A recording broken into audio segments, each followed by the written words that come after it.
Hello, good evening, and welcome to another episode of Brett's Old Time Radio Show. Welcome to my home here in beautiful Lyme Bay. Lola the puppy and I are just, we're settling in. She's giving me lots of cuddles. I've been out for maybe 10 minutes, and the welcome home I've received is like I've not seen her for a month. She's very excited. Thank you for joining me and Lola once again for our regular late night visit to those dusty studio archives of old time radio shows right here at my home on the south coast of the United Kingdom. The weekend has arrived, which is just lovely, isn't it? We've got a party to go to tomorrow night, which is a wedding party, which is going to be in a little place called Taunton. So that should be nice. Hopefully we'll have a nice time there. And I've been roped into doing the disco for the night. Hopefully I'll be able to look after them for the evening. I'm Brett. I'm your host for our Nighttime podcast. Welcome to another episode. We've got Facebook, Instagram, and YouTube. They're all called Brett's Old Time Radio Show. If you could check it out, I'd love that. It's time now for our Friday night episode of our brand new series, which is called Dad's Army. This is episode 2 of series 1, and it's called Museum Piece. We present Arthur Lowe, John Le Mesurier, and Clive Dunn in Dad's Army.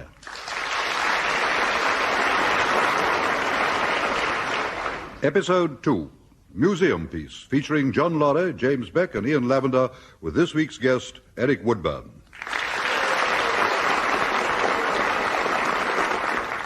Now, here is the latest news, and this is John Snagg reading it. It is May 1940, and through France and Belgium, the Nazi war machine sweeps forward relentlessly. In Britain, the able-bodied men, and some not so able, have answered their country's call to join Britain's citizens' army, the local defense volunteers. The men who make up this new part-time force are out on parade every night of the week, but in spite of this, they carry on their workaday lives as usual. It is Monday morning, and at Swallows Bank in Walmington-on-Sea, the manager, Mr. Mannering, and his chief clerk get down to the business of the week. Ah, Wilson, come in. I want to have a word with you about yesterday's manoeuvres. Oh, do you, sir? I think we learnt a lot of valuable lessons. Oh, I'm sure we did, sir. At the same time, I don't think we received the unthinking obedience which we are entitled to expect if we are to become an efficient fighting unit. Well, I wouldn't say that, sir. Well, I would. When I ordered one of the platoon to wade through the river, did I get unthinking obedience? Well, some of them did have a thought or two, sir. Exactly. Furthermore, some of them put those thoughts into words. Oh? Oh, did they, sir? Unless I'm very much mistaken, when I gave the command, ford the river, somebody said, get stuffed. Probably Fraser, sir, that Borshy Scotsman. The voice sounded distinctly English, Wilson. Oh, really, sir? I mean, of course, Fraser's very crafty. Anyway, I'll try and see it doesn't happen again. Well, the point is this, Wilson. Whoever said it, nobody crossed the river. Well, some of us were wearing our best suits, sir. You weren't wearing your best suit. Oh, it was my father's, sir. He thought very highly of it. Young Pike showed the right spirit. He went in up to his thighs. Lucky for us that he wasn't wearing his father's suit. Well, actually, sir, he was wearing his father's fishing waders. It was just bad luck that he fell flat on his face halfway across. Be that as it may, I would have welcomed an example from you as my second in command. Well, I was first across the bridge, sir. Hardly a brilliant move, Wilson, after I'd already explained that the bridge was demolished. Well, it wasn't, sir, was it? You were supposed to pretend it was demolished. But I did, sir. We all did. We all pretended it was demolished, and we just used it to help us to pretend to go splashing through the river without actually getting wet.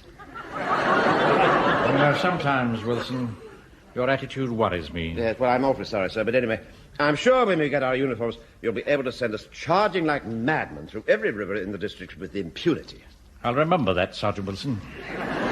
Listen, is there any news of the uniforms, sir? 6 weeks at the earliest. Same for the rifles. 6 weeks. Until then, we have to fight Hitler's parachutists with 1 shotgun, 15 carving knives, my cricket bat, and Lance Corporal Jones's assegai. You left out the pepper. And don't forget Godfrey's number 3 iron. I'm sure he'd do better with the wood. Come in. Here's the post, sir. Ah, thank you, Pike.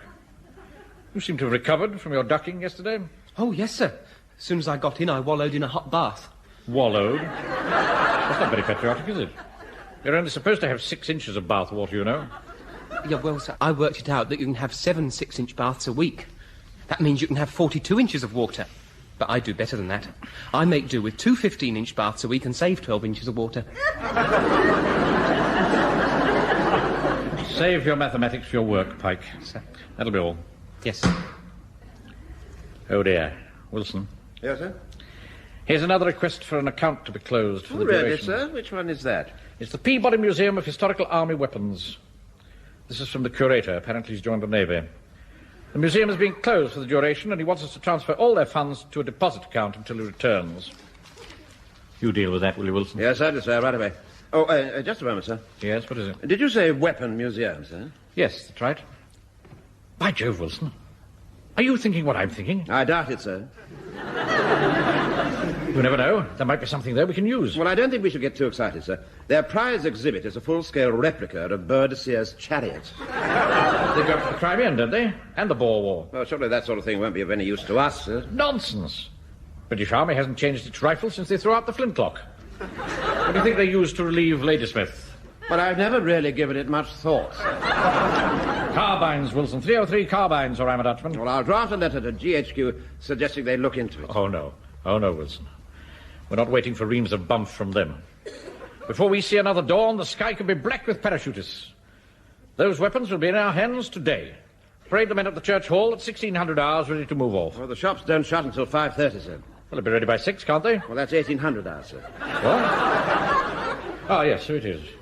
Well, parade them at 1800 hours for Operation Gun Grab. But if we just breeze along and take the guns, won't that be stealing? There's a war on, Wilson. I know that, sir. I'm fully aware of that, but it still sounds very much like stealing. I'm an army officer, and I shall requisition anything I require for the defence of our homes and of this town.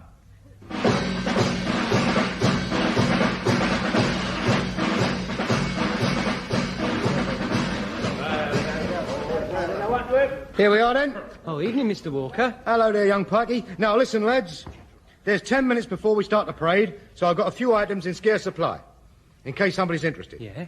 I've got chocolate biscuits, air grips, elastic, 5 bob a yard. It's so long since it's been in the shops that the ladies must be getting a bit desperate. What about you, Mr. Fraser? You want a bit to keep up your kilt? I'm no wearing my kilt. No, well, you want to watch it, Jock. It could be a bit drafty around the Cairngorms. Excuse me, Mr. Wilson. Oh, what is it, Pike? Did you see Mr. Mannering just now? No, has he arrived? Well, he just crept into the hall, put that brick down there on the floor, and then crept out again. Why do you think he did that, Mr. Wilson? I've really no idea, Pike. Bang! What? Bang! What's going on? Fools, you're all dead. Everyone. What's he blathering about? That brick represents a German grade. I am a German parachutist, and you're all dead. Sam Wilson? Yes, sir? Why wasn't the sentry posted? Well, the parade doesn't start for another 5 minutes, sir. That's right, we weren't ready. If you think the Nazi hordes are going to wait until you're ready, you've got another thing coming. You need to be alert at all times. The enemy aren't going to ring up and make an appointment, you know. I'm sorry, sir. Shall I fall the men in? Yes, please. Well, would you mind falling in 3 ranks, please? Wilson. Try and make it sound a bit more like an order. I'm sorry, sir. Would you mind falling in 3 ranks, please? Oh. All right, at ease, everyone. Squad, attention. The men are all present and correct, sir. Stand a minute at ease, Sergeant. Right, sir. Squad, stand at ease. Now, men, I won't beat about the bush. As you know, we are desperately short of arms. Desperate times call for desperate measures. So we're going to requisition what arms we need from the Peabody Museum of Army Weapons. Permission to speak, sir? What is it, Joan? They won't let you have nothing, sir. I don't see why not. The museum's closed for the duration. There's only some old fool of a caretaker in charge. That's my father. Oh. Who is it? Your dad? Blimey, he must be getting on. He's not, he's only 88. Mind you, he was very young when he had me. He got married again for the 3rd time last year. Between you and me, I think he had to. Don't rattle your family skeletons here, Jones. Anyway, I shall make an official requisition. Besides, he's too old to stop us. I wouldn't count on that, sir. He turns very ugly when he's roused. It runs in the family.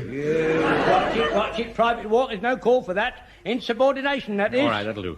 Well, I'll put him on a fizzer, I will. That's what I'll do. Jones, I don't think there's any need for that. Well, he's had it for offal. I was only joking. Silence in the ranks. Thank you, Wilson. Fall the men in outside, and then it's quick march to the Peabody Museum.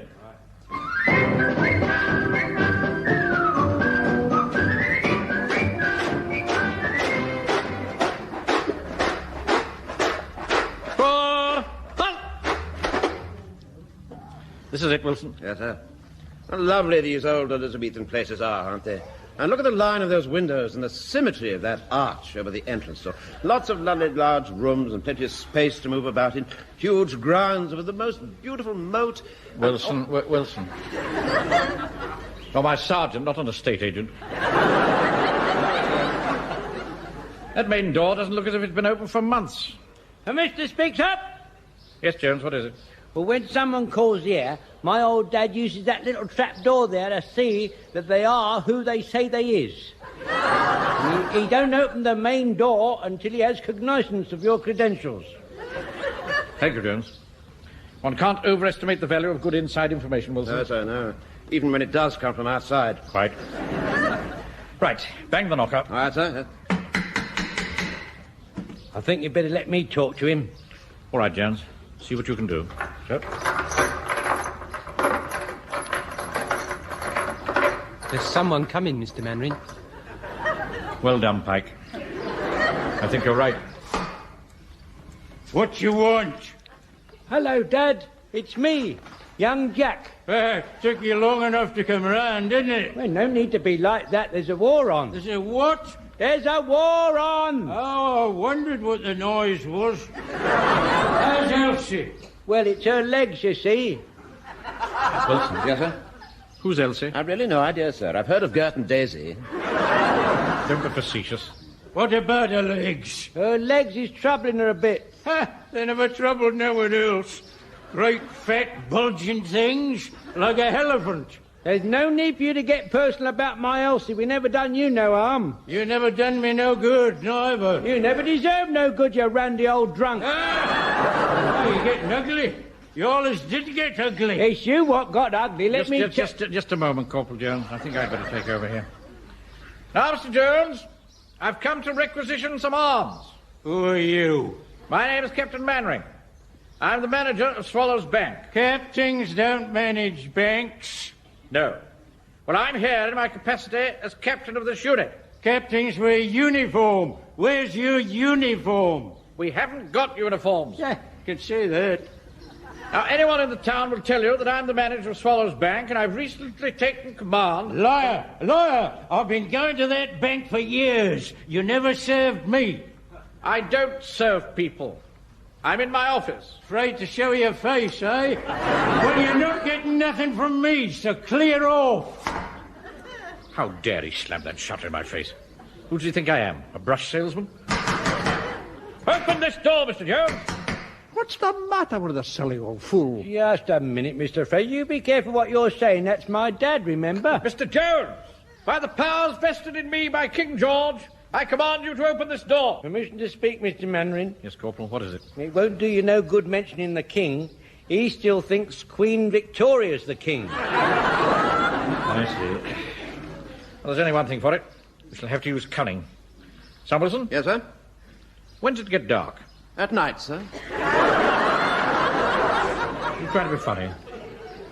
I mean, what time does it get dark? Tonight, for instance. Well, I'm not really sure, sir.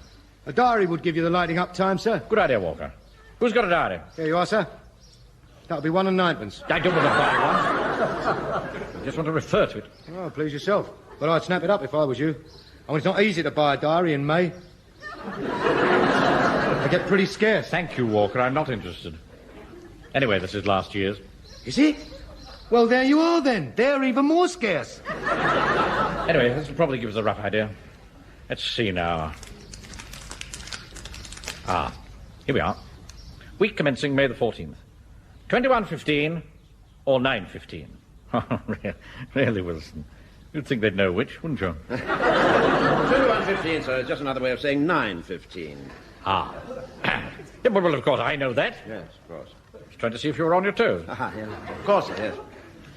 Right, men. Now, I'm going to dismiss you now, but I want you all to parade again in the church hall at 10 o'clock tonight. I don't think I'll be able to do that, Mr. Mannering. Why not? Well, my mum likes me to be in bed by 10:15. Rather early for a lad of your age. Well, it's true, isn't it, Mr. Wilson? Yes, it's quite true. How do you know? Well, I sometimes go round there, you know, for supper and things. What thing? Ah, yes, I remember now. Well, Pike will just have to have a late night. My mum's not going to like it, Mr. Manring. Well, then she'll just have to lump it, won't she? Right, men. Parade back at the church hall, 10 o'clock tonight. Dismiss. All right.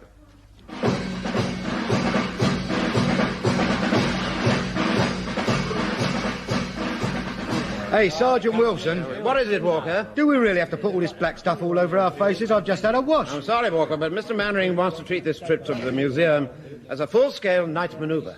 I had one of those planned myself. I expect her old man will be back home by the time we finish this lark. My mum says that staying up late will give me bags under my eyes. That'll be handy. We can use them to carry the weapons we pinched. All right, men. Gather round. Hello. Now, as you know, the object of the exercise is to get those weapons out of the museum. This afternoon, we tried the direct approach, and it got us nowhere. Tonight, we shall be clever and use the back door, as it were. Permission to speak, Mr. Manring? Yes, what is it, Jones? I don't think the museum's got a back door. I was talking figuratively, Corporal Jones. Oh, were you really, sir? Oh. We shall therefore proceed... Permission to speak, sir? Yes, what is it now? I just wanted to apologise for stopping you just now when you were in your full flood. Yes, all right. I accept your apology. Now, as I was saying, we will proceed to the museum and we will then conceal ourselves by the front door. Private Fraser, who will be disguised as an ARP warden, will then knock loudly on the door until Corporal Jones's father answers. Fraser will then tell him that he has a light showing. When he comes out to have a look, we will creep through the door and lock it behind us. Well, supposing he won't open the door, sir? We just have to make him open it. Well, that's what we tried to do this afternoon. Permission to speak, sir? Yes, Jones. Show him half a bottle of whiskey. That'll do the trick. Yes, I'm sure it would. Where are we going to get half a bottle of whiskey? Hang on a tick while I get my case open. There you are. 30 bob. Walker, it's only 15 shillings in the shops. Yeah, but you can't get it in the shops, can you? All right. Here you are. 30 shillings. Thank you, Mr. Mannering. Right, Fraser. Aye. As you're going to be the one talking to the old boy, you might as well take charge of the whiskey now. Mr. Manning, I'll do that. Aye. Here you are, then, Jock. Well, thank you, Joe.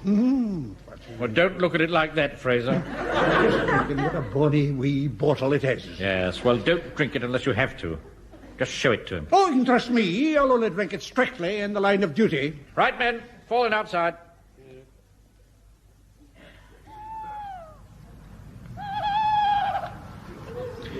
Right, Wilson. Are the rest of the men in position? I think so, sir. What do you mean you think so? Oh, sir, what with the darkness and all the men having black faces, it's not awfully easy. I can only see them when they smile. In fact, I had to tell them a joke in order to count them, sir. Well, were they all there? Well, I'm still not sure, sir. You see, they didn't find the joke very funny. Oh, yes. No. Right. Fraser. Aye, Captain Manning. This whole plan depends on you. Give Sergeant Wilson and me time to join the others, and then knock on the door until the old fool has got a light showing. Right, sir. Good luck. Follow me, Wilson. Coming, sir. Well, here goes.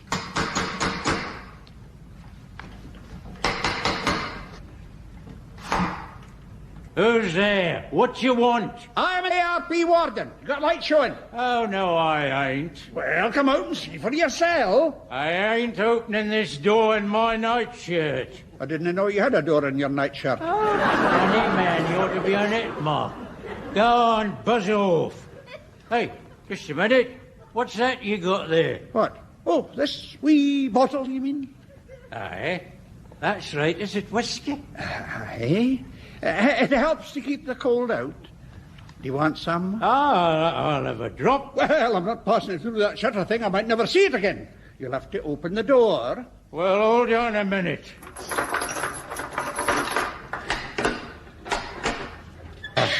Where's the whiskey? Here you are.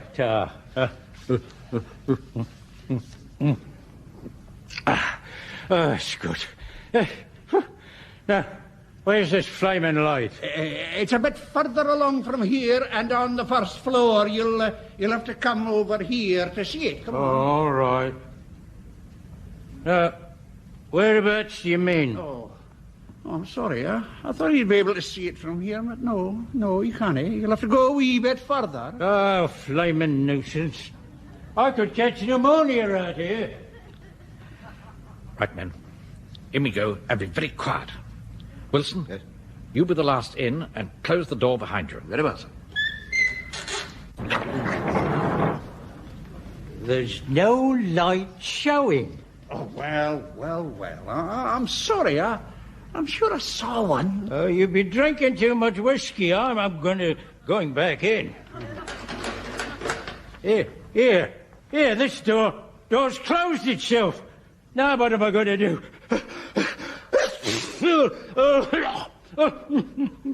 I told you to catch me deaf out here. Flaming idiots.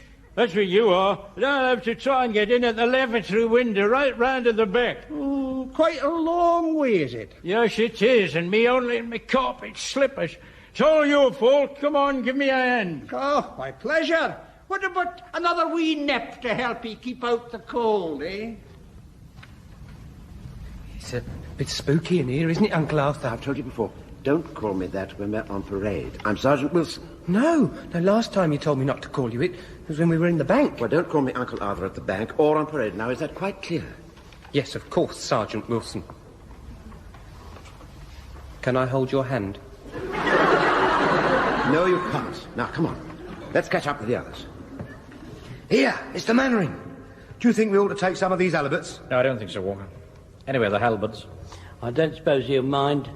There you are, Wilson. Close the door, all right, behind you. Oh, yes.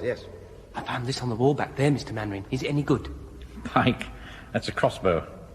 Hardly suitable for modern warfare. Here, look at this, sir. It says here that this is a special elephant shooting musket.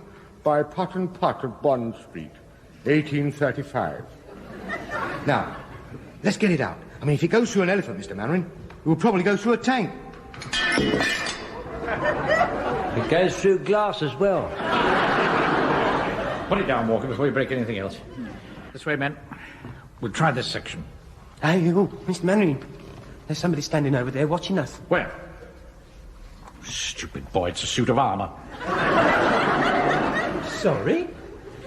Here, what's this? That's a breastplate, Jonesy. Protects the top. How do you protect the bottom? Don't turn your back on the enemy. Mannering? Yes, Wilson, what is it? There's a cupboard here marked 303 carbines. British infantry weapons during South African War. That sounds all right. How many are there? I'll have a look, sir. I'll just get this door open. Well? The cupboard seems to be empty. Just a minute, sir. Can I borrow your torch? Yes, here you are. There's another notice here. Requisitioned by Enser, 5th of March, 1940. Enser? What do they need rifles for? Oh, protection, sir. Never regarded them as a frontline unit. Well, they get some very difficult audiences sometimes.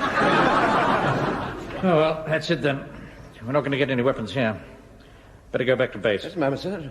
We're missing Walker and Jones. Oh, we can't hang about for stragglers. Come on, men. Follow me. Come on. Here, Jonesy. Here, look at this huge thing. Chinese rocket gun, 1901. Used against the Boxers. I pay no heed to animals, Easter Sueys. Yeah, this will brighten manoeuvres up a bit. What? Look at the things it fires. They've got a sort of grenade on the end. Yellow fiends. Oh, it'd make a right mess of you, couldn't it? Lovely. Quick, give us an hand, Jonesy. Well, it looks a bit heavy, Joe. Well, we won't get it moved by just staring at it. Come on, push. Fraser won't be able to keep your dad at bay much longer. Right, come on then. Move it. Left hand down a bit. Move. Oh. Right. Now you've got your feet through the window. Careful. Now, turn round and face me. Then you can lower yourself down inside. Watch it. That's right. Hold on. I'll help you. Well, That's it. don't push too hard. I've got to find something to stand up. No. I've got to put my foot on something. Ow! Pull me back. Pull me back. What's the matter? I got my foot stuck right down the what's-it. Oh. Hang on. Grab hold of this chain. That was very clever, wasn't it? Oh, well, it flushed you out, didn't it?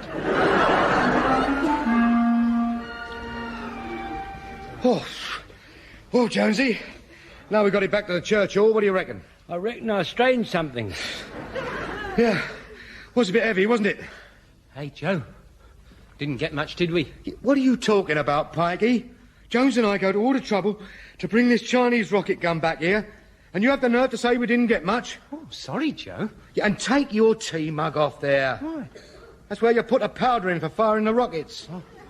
I reckon the back end of the rocket must have stuck out here. Hey, look here, look at this. A fuse powder's in this horn thing. Yeah. Hey, are these the spare rockets on the tray underneath? Yeah, that's it. Look. You lit it here. Yeah. I say, Pikey, listen, if you got busy with your penknife, you could unbung those ports and we could have it working in no time. Right. Be a nice surprise for Mr. Mannering. That's right, Frank. Go on, have a go. Get unbunging. All right, Mr. Jones. Yeah, look out, here he comes. Ah, Walker, Jones. Don't think your zeal and initiative are not appreciated.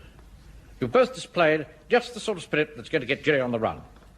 But I feel this rocket gun is a little too antique even for us. So we'll return it in the morning. Wilson, come over here a minute. Right, sir. Not much of a haul, was it, sir? We mustn't be downhearted, Wilson. No, sir. In the hands of a courageous man, Pike's crossbow might account for an enemy scout. I suppose so, sir. And Godfrey's ball and chain could play havoc with the spokes of an enemy bicycle. I better talk to the men. I don't want them to lose heart over this little setback. Right, men, now pay attention, everybody. Walker, Jones. Stop. Leave that rocket gun alone. Come over here, please. Now then, there's no doubt at all that GHQ will rush weapons to us just as soon as they can get their hands on them. In the meantime, we must press our ingenuity into service. What have you in mind, Captain Mannering? At the top of every hill, we're going to station drums of old sump oil. At the first sign of emergency, we're going to spread it all over the road. You can imagine the result. If the enemy transport can't get a grip on the road surface, his whole war effort will grind to a halt. Permission to speak, sir? Yes, Jones? Why don't we all have packets of tin tacks to put on the road as well? Excellent, Jones. Punctured vehicles won't travel far, will they? As one more thing. We're not leaving here... Excuse me, Mr. Mannering. I've done it. Thank you, Pike. What have you done? I've cleared the ports in the rocket gun. Oh, good. Well done. Yeah, the fuse powder's fizzing away beautifully. Splendid. Now, I was about to say, we're not leaving here... What did you say? I said the fuse powder's fizzing away very nicely now, look. Look out, sir. I think it's going to go up. Everyone down on the pipe! Get out! Get out! It's like Guy Fawkes night, isn't it, Uncle Arthur? Yes, it's awfully pretty. I don't think the vicar's going to be very pleased about that mark on his ceiling. Where's that, Jones? Down there by your foot. Fancy those rockets going off after all those years. Yes, damn clever, those Chinese. Thank goodness they're on our side.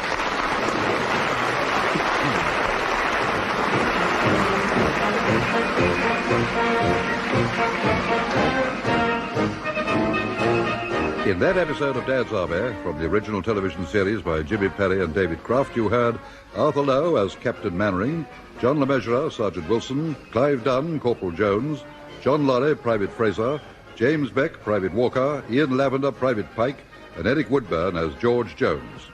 Museum Piece was adapted for radio by Harold Snowd and Michael Knowles and produced by John Dias.